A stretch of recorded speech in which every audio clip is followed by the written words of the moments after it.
যতদূর চোখ যায় গাড়ির সাথে পথও অসীম। কলকাতা শহর নিয়ে আজ কিছু বলি।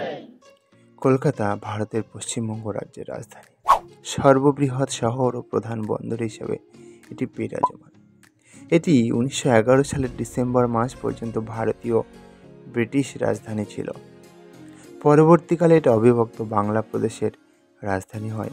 শুধুমাত্র লন্ডনের পরে দ্বিতীয় স্থানে অবস্থিত এটাকে সাম্রাজ্যের দ্বিতীয় নগর হিসাবে বিবেচনা করা হতো। এর নিজস্ব মার্জিত ঔপনিবেশিক স্থাপত্যের জন্য কলকাতাকে প্রাসাদ নগরী বলা হতো। বঙ্গোপসাগর থেকে প্রায় 138 কিলোমিটার উত্তর দিকে হুগলি নদীর বাম তীরে অবস্থিত। এটি অন্য 3 দিক থেকে দক্ষিণ 24 পরগনা জেলা এবং উত্তর 24 পরগনা জেলা দ্বারা বেষ্টিত। কলকাতা জেলার নামের উৎস নিয়ে যদি আমি কথা বলি, তাহলে এই নামকরণ নিয়ে অনেকের অনেক মতান্তর রয়েছে। তার মধ্যে বিভিন্ন গবেষকদের মতে কলকাতা নামটি কালীক্ষেত্র অর্থাৎ দেবী কালীর নামটি থেকে কলিকাতা নামটি উৎপত্তি হয়েছে।